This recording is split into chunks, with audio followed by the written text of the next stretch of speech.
Jai Sai Ram and Jai Mohanji. Welcome everybody to the Sai Sat Charitra Parayan. Today I'm going to read chapter 16 and 17. Chapter 16 and 17. These two chapters relate the story of a rich gentleman who wanted Brahma Gyan quickly from Sai Baba. The last chapter described how Mr. Cholkar's vows of small offering was completed and accepted. In that story, Sai Baba showed that he would accept with appreciation any small thing offered with love and devotion, but if the same thing was offered with pride and haughtiness, he would reject it. Being himself full of Satchitanand, he did not care much for mere outward formalities.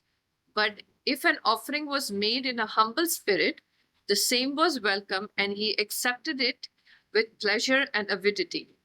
In fact, there is no person more generous and benevolent than a Sadguru like Sai Baba.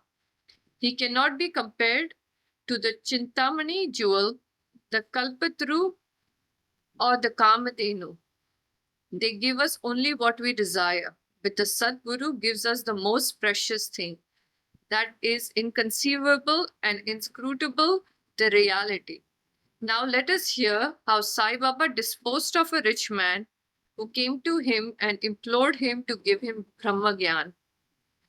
There was a rich gentleman, unfortunately his name and whereabouts are not mentioned, who was very prosperous in his life. He had amassed a large quantity of wealth, houses and lands, and had many servants and dependents. When Baba's fame reached his ears, he said to a friend of his that he was not in want of anything, and so he would go to Shirdi and ask Baba to give him Brahma Gyan, which if he got would certainly make him more happy. His friend dissuaded him, saying, "It is not easy to know Brahma, and especially so for an avaricious man like you, who is always engrossed in wealth, wife, and children. Who will, in your quest of Brahma Gyan, satisfy you? Who does not give away even a paisa in charity?" Not minding his friend's advice, the fellow engaged a return journey Tonga and came to Shirdi. He went to the masjid, saw Sai Baba, fell at his feet and said, "Baba, hearing that you show Brahma to all who come to you, I too have come here all the way from my distant place. I am much fatigued by the journey, and if I get Brahma Gyan from you, my troubles will be well paid and rewarded." Baba then replied, "Oh, my dear friend, do not be anxious. I shall show you Brahma. Many people come to me and ask for wealth, health, power, honor, position, cure of diseases, and other temporal matters.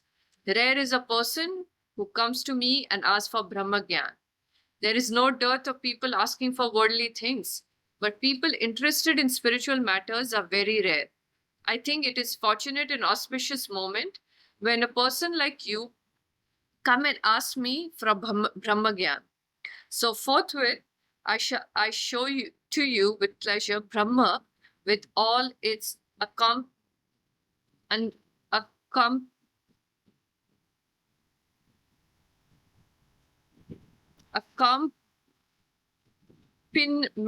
and complexities."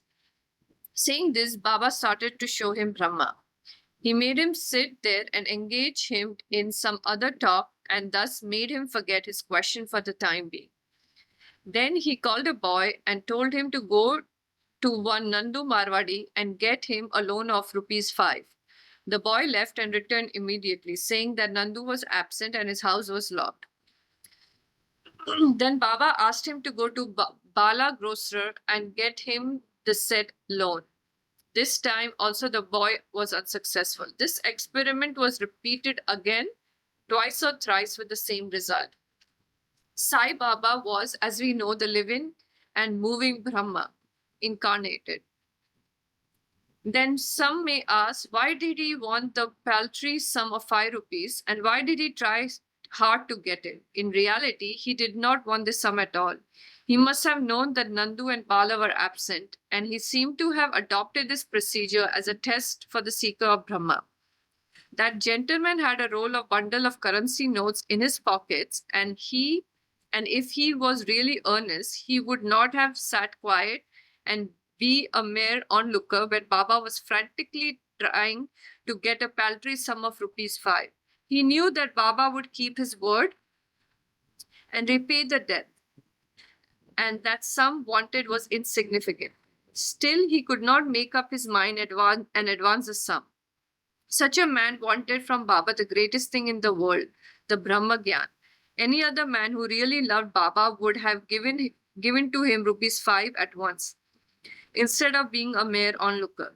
It was otherwise with this man. He advanced no money, nor did he sit silent, but began to be impatient as he was in haste to return and implored Baba, saying, "Oh Baba, please give me Brahmagyan soon."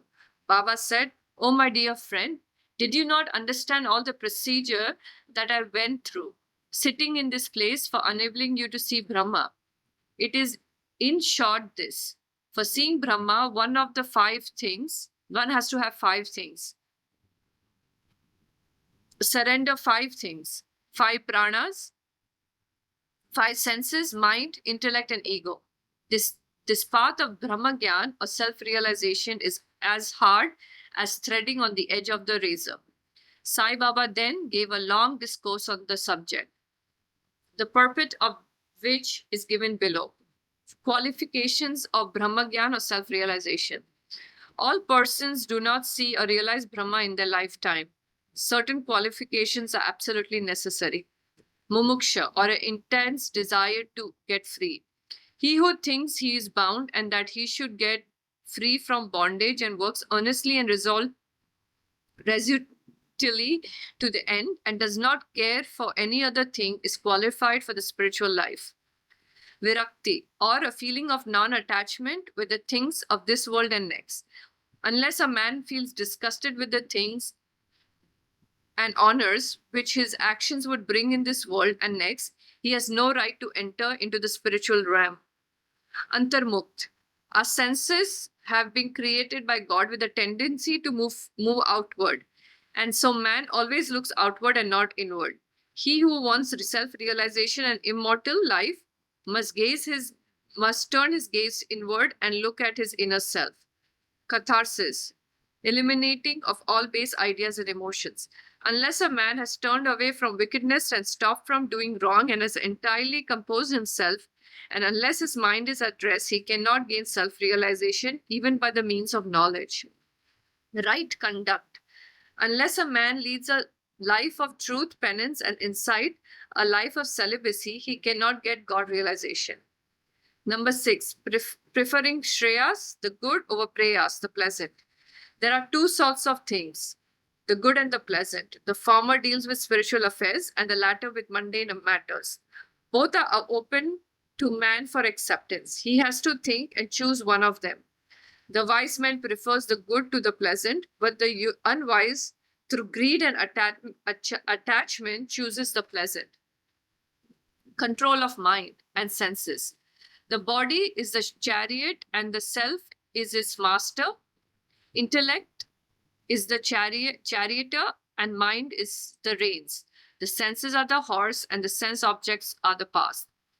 He who has no understanding and whose mind is unrestrained has his senses unmanageable, like the stray horse of a charioteer, does not reach his destination or get self-realization, but goes through the rounds of birth and death.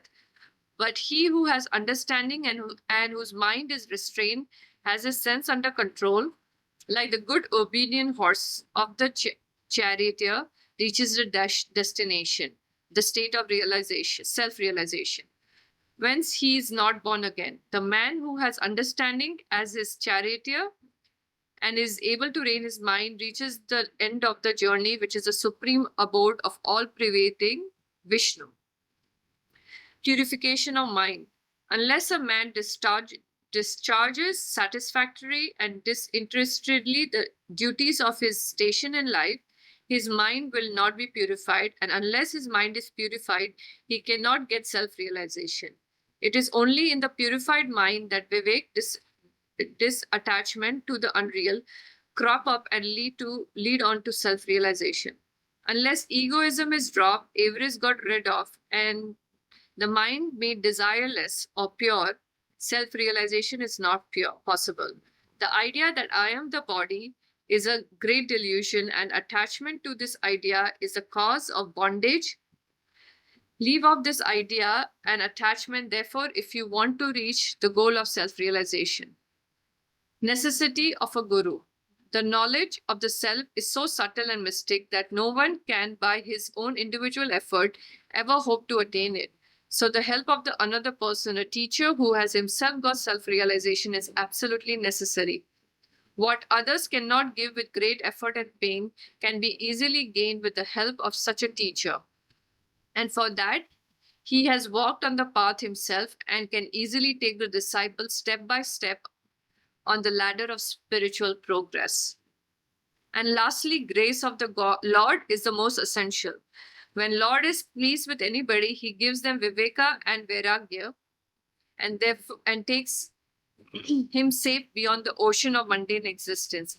The self cannot be gained by the studies of Vedas, nor by intellect, nor by learning. He whom the self chooses gains it. To him the self reveals its nature, says the Katha Upanishad. After the dissertation was over, Baba turned to the gentleman and said, "Well, sir, there is in your pocket the Brahma in form of 55 of 5, 250 rupees. Please take that out." The gentleman took out all from his pocket the bundle of currency note, and to his great surprise found on counting them that there were 25 notes of 10 rupees each. Seeing this omniscience of Baba, he was moved and fell at Baba's feet and craved for his blessings. Then Baba said to him, "Roll up your bundle of Brahma currency notes. Unless you completely get rid of your avarice or greed, you will not get the real Brahma. How can he whose mind is engrossed in wealth, progeny, and prosperity expect to know the Brahma without removing his attachment for them? The illusion of attachment or the love for money is deep eddy, whirlpool of pain full of crocodiles in the form of conceit and jealousy. He who is desireless can alone cross this whirlpool. Greed and Brahma are asunder as poles. They are eternally opposed to each other. Where there is greed, there is no room for thought or meditation of the Brahma. Then how can a greedy man get dispassion and salvation? For a greedy man, there is no peace, neither contentment nor steadiness. If there be even a little trace of greed in mind, all the sadhanas are of no avail. Even the knowledge of a well-read man who is not free from the desire of the fruit or the reward of his action is futile and can't help him in getting self-realization. The teaching of a guru are of no use to a man who is full of egoism and who always thinks about the sense objects. Purification of mind is absolutely necessary. Without it, all our spiritual endeavors are nothing but useless show and pomp. It is therefore better for one to take only what he can digest and assimilate. My treasure is full and I can give anyone what he wants, but I have to see whether he's qualified to receive my gifts. If you listen to me carefully, you will certainly be benefited. While sitting in this masjid, I never speak any untruth. When a guest is invited to a house, all the members of the households and other friends and relations that happen to be present are entertained along with the guest. So all who that were present in the masjid at that time could partake of the spiritual feast that was served by Baba for the rich gentleman. After getting Baba's blessings, one and all, including the gentleman, left the place quite happy and contented. Special characteristics of Baba. There are many saints who, leaving their houses, stay in forests, caves, and hermitage and in solitude in order to get liberation or salvation. for themselves. They do not care for other people and are always self-absorbed. Sai Baba was not of such a type. He had no home, no wife, no progeny, no relations near or distant. Still, he lived in the world. He begged his bread from 4 or 5 houses, always lived at the foot of the neem tree, carried on worldly dealings, and taught all the people how to act and behave living in this world.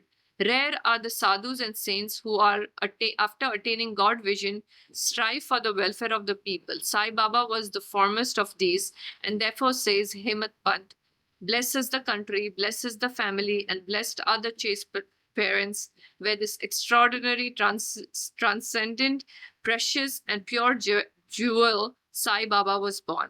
Bow to Sri Sai, peace be to all. Thank you everybody for joining. We will see you tomorrow for the Sai Satcharitra Parayan reading. Thank you and Jai Mohanji.